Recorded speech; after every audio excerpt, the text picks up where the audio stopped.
Okay, you've asked and we answer. Thank you so much for sending in all your great questions. And we've got our special guest still here, so let's see what they have to say. All right, we've got a question from, cannot read your name, W something M Wamafokeng. I have no idea. Sorry if I'm not pronouncing that right. But he is saying, Madrid sign Jovic.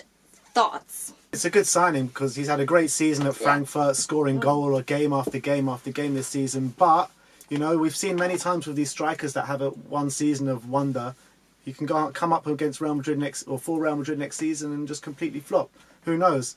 But then again, you know, like he said before, they got Benzema there to back him up. So it's good options to have. You could have both of them. I'm just happy they're not going to be getting Harry Kane. Exactly. They were never getting Harry Kane. No, do me a favour. But yeah, I think, look, he's a class player. He's proven it this season. So I think Madrid, they need to bolster their numbers after the season they've had. So I think it's a good start for them. 60 million in this market is a pretty good price, I think, for someone with that quality. But I thought a team like Real Madrid should be going for someone better than him.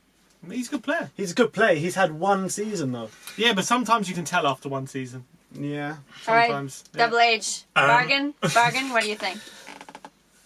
Yeah, I mean, I think this is a difficult one because, I mean, you make a good point. It's like, I've seen him, obviously, in quality goals that he scored in both legs against Chelsea. Yeah. I've heard about just what he's been doing in the Bundesliga, as he said, okay, it's one season. Playing... Your expectations playing for Eintracht Frankfurt is completely different from playing in Real Madrid, where the fans are known, they will turn on you like that. I mean, look at Bale scored in Champions League finals, everything. They still hate it. And this guy has scored in 2 different Champions League finals, one of which is one of the greatest goals we've ever seen in the finals. So come home, man. Come home. but I think it is a really good signing. But again, I am not convinced because. Is Jovic in the same class as Aguero, as Harry Kane, and so forth? No, he's not. Because we have to see, don't we? We don't know yet. He might be. No, he might not. But just like you see, like when you're with Real Madrid, is it worth taking that kind of risk? Because again, Aguero and Kane, you are guaranteed quality because they've done it for so many years. He's only done this for 1 year. Like as you said, he may be great, and then it's 60 million, and he delivers. That is a great signing. But for me, I'm like, I see a good striker there. I'm not sure whether I say a great striker there. I think we just don't know. But I think this obviously shows you a signal of intent because Jovic, Hazard, he's going to be assigned soon. So you're definitely seeing that Real Madrid are definitely really beginning their revamping process. Yeah. You say you're not convinced though. But what striker would you say would fit that role for Real Madrid if they're going to sign a striker? Good question.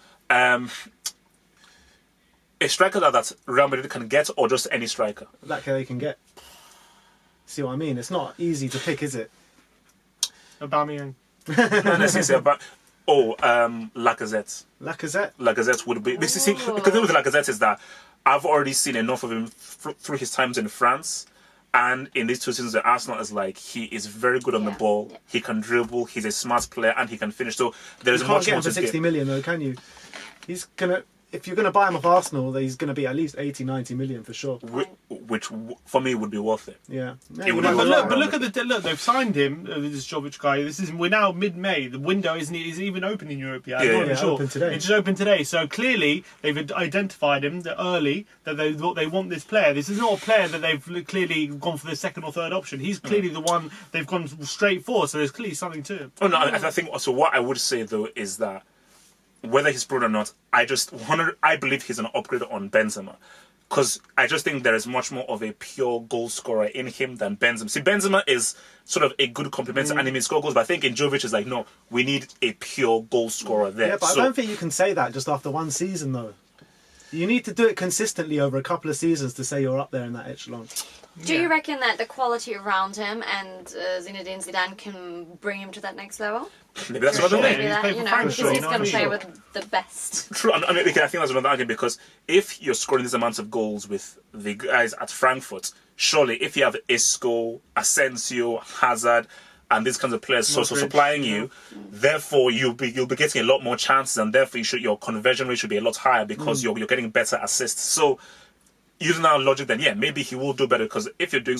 But I just think it's just one of those things where it's like a psychological thing of there is going to be so much more pressure on you than wasn't there. At Frankfurt, okay, it's Frankfurt. Anything you do is overachieving. But now it's like, oh no, we expect you to be that guy. You're now the marquee striker of Real Madrid. You're not following the footsteps of Raul, Ronaldo, all these guys. So if he goes 2 games without scoring, he's getting booed off the pitch. yes, that will happen. It will happen. Yeah. It's a big difference as well. It's a big step up for him as well. Massive. A lot of pressure, so he needs to be able to deal with that. Massive. And remember, Zidane left last season, didn't he? Because he was worried that this team was falling, and he wanted serious investment. Then he came back. He wasn't going to come back for nothing. He wasn't going to come back if he wasn't going to get people he wanted. Yeah. So clearly, this is someone either he identified or he's very, very happy to have in the club. So clearly they've scouted him out, and I think he's going to be a great signing. Right, good answer. Okay, I hope that helps. Whatever your name is.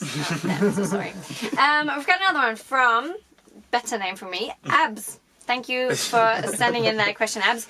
So he's asking, do you think in the next 5 years Liverpool will catch AC Milan in the Champions League? And if Van Dijk wins the Champions League and Nations League, should he win the Ballon d'Or?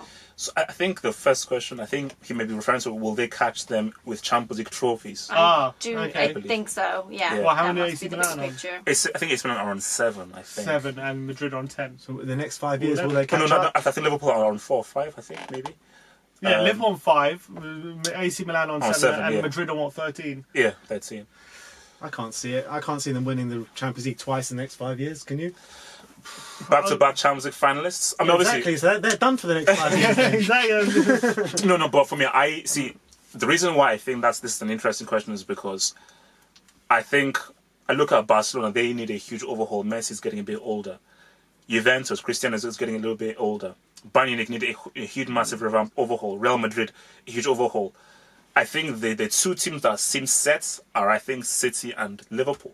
But who knows, if Barcelona come through and everything is a success, maybe they'll come back and they'll be big. But I think Liverpool, back-to-back Champions League finalists, they are only going to get stronger. There's a very strong core to this team. I really believe that they're going to be a European force for the next few years. And there is no reason why... we will never see what happened with Real Madrid, where they won back-to-back 3 times. That's never going to happen. But I don't think it's beyond the realm of where, let's say in the next 5 years, Liverpool win it twice in the next 5 years.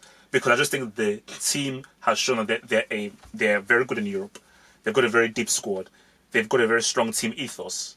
And I just think that they're going to be a very hard team to beat in Europe. Yeah, but I think it's only a matter of time before Pep gets it right in the Champions League for Man City as well. And you got to remember, they've gone out on the quarterfinal stage every stage he's been at. But I think it doesn't take much for him to get beyond that stage, and he's won the Champions League before with Barcelona. I think Man City could be the ones to dominate more than someone like Liverpool. But Liverpool could win in the next 2 in the next 5 years or so. I won't put it past them, but it could be the time for English teams really right now. I agree with you. The Premier League is miles above any other league at the moment, just because everyone's kind of rebuilding their teams. But will Liverpool catch AC Milan in the next 5 years? I'm going to go no. No, they won't. Okay. What about Ballon d'Or for Van Dijk? Ballon d'Or for Van Dijk. Oh no! I mean, I think he's going to be in the final 3 at the very least. Why? Because he wins the Nations League. Well, that was absolutely referring to if he does that as well. Hugo Lloris has won the World Cup and in the Champions League final, so just say. Yeah, well, you can't put Lloris in there. So you can't judge on what you win. No. I think it's a combination. I think Van Dijk, performance-wise, he's been one of the best defenders in the world, performance-wise. If Liverpool win the Champions League and you throw in, because I think people always like international trophy, you throw in a Nations League in there as well, he's going to be in the final 3, and I think he's going to be a strong favourite, because I think, I don't know who you guys have for a final 3. I think Van Dijk definitely has to be there. I'd put Messi in there. I think he's been absolutely phenomenal. Again, it's a broken record, but it's Lionel. I know it's Lionel Messi. I'll definitely have him there. I think he'd be my favourite. Who's the third then? Messi, Van Dijk and? You see, for me, it depends what happens.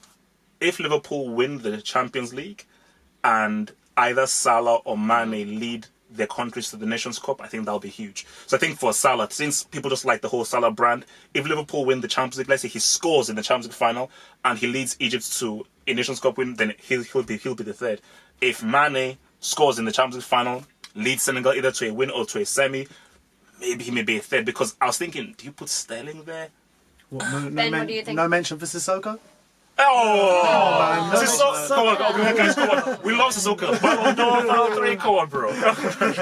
Like, no, he's had a good season. I'm kidding. Ben, what are your thoughts on this question? Anything more? 5 Van years? Dijk, it's possible he Van can win. Dijk, It Ballon is d'Or. possible, but I think would have been a lot stronger case if Liverpool won the league this season. A much stronger case, but Fair. as they haven't won the league, it's a toss-up. I think Messi's going to win it again, to be honest. Really? Yeah, I think Messi's been incredible this season. So if, let's say, Liverpool win the Champions League. Well, they're not, but... Okay. No. This was in a separate alternative realm. So let's just say Liverpool win the Champions League, and let's say either Van Dijk wins the Nations League, or Salah wins the Nations Cup. You'd still put Messi ahead of both Salah and Van Dijk for the Ballon d'Or? Yeah. Messi is okay. He's been the best player in Europe. He's been the best player in the world this year. I don't care what he's won. I don't care what anyone else says. Messi. All right, that's the fact. Fact of the matter. No. Messi. And let's be honest, that Champions League semi-final, he ripped Van Dijk a new one. Van Dijk didn't know what to do with him. All right, so let's not beat around the bush. Leg, in the first leg. Let's not beat around the bush like Messi is not the best player in the world, and he has been this year. Trust me, the Liverpool fans in the comments, we're going crazy. Bring it, Messi. I think it's weird because do you look purely at performance or do you look at accolades? I think performance. Who has been the best player this year? Who's been performed the best for the year? That's how it should be judged. No, Messi has done crazy things. I mean, like even if like it becomes boring because he does it every year. At the end of the day, he's the guy's done amazing things this year. So look. And you're forgetting last Ballon d'Or, he wasn't even in the top 3. Which is crazy. He should have been. It's Yeah, nuts. it's crazy. Right. How do you mention Ronaldo? Exactly, so they owe him one Ballon d'Or. Right, thanks for sending in that question, Abs. And I've got one more. It's not a question from Saksham or Gupta. Sorry, again, these handle names. But it's a comment, and maybe one of you guys want to quickly comment on this. We kind of touched on this in our Hope Meets Banter show, but he's saying, have you noticed a pattern in the Champions League final in the last 6 or 7 years? One of the two finalists is the team with the best defense, but the other one wins the final. Because I'll take final it right now. is not about strengths, tactics. It's not really a question, but I thought it was an interesting point. We'll see. I'll put it to the panel. What do you guys think about this I'll point? take that right now. Look, show close, I'll take that Champions League final win. That's it. Alright. I think like it is, again, you look at AC Milan, Liverpool 2005, like AC Milan were clearly the better team. Yeah. But Benitez just had an all-time great halftime team talk, and the team just came in and just did amazing things. So I think the thing about a final, which is why even when building up to the Champions League, people were saying like, look, Tottenham don't have a chance. Look, they lost to West Ham, lost to people. Say no. A Champions League semi-final is different from a Premier League game against West Ham. Yeah, like your brain just switches. So I just think the occasion of like this is a Champions League final, it's very different. So I just think like, which is why it is more so about execution, and that is why, as much as I still believe Liverpool will win, Pochettino has shown that he knows how to execute a game plan of like a winner take all. What's the game plan of just winning this game? Klopp, like let's just be real, as good as Klopp has been, you look at that game in the Etihad, I thought that they should have attacked City and they would have won. He didn't attack, he was conservative. Leicester City, maybe he was a bit too conservative. So I still think there have been the games where Klopp has not really been. But the question is, do you see a pattern? Sim, what do you think? Is there a pattern that you think, there's an offensive team, there's a defensive team? Yeah, well, you get that a lot. Juventus have been to the final a couple of times and played Madrid and have played Barcelona. Do I think it's a pattern between a defensive and attacking team? I wouldn't say that. Like last season, Madrid against Liverpool. I wouldn't say it's a defensive versus attack. But I think, look, we have... In the final, do I think that Liverpool more defensive, Spurs more defensive? I don't see. I don't say Liverpool got better defense than Spurs. Better defense, but not defensive teams. I don't see a pattern there particularly. I think it's. I don't think there's like a consistent pattern within stuff. Like sometimes the defense will win, sometimes the defense won't win. So it's like it's. And there are worse teams than Spurs who've won the Champions League in the past 10 years or so. I remember when Chelsea won it, they were one of the worst teams I've ever seen that season. Yeah, 6. Yeah, no, one of the that's what makes our run look like Harlem that was magic, man. That was magic. Their run, magic. It was ridiculous. Their run was the luckiest thing I've ever seen in my life. But Drogba, man, bitter about it. I'm still Alright. I am so bitter about that Champions League win. still- Okay, let's not talk about it. It's been the past. What's in the past in the past. Right, thank you. Drogba. Thank you so much, guys, for Drogba. sending in all your questions. Keep them coming. We always love to hear from you, and we shall see you next time. Bye bye. Peace.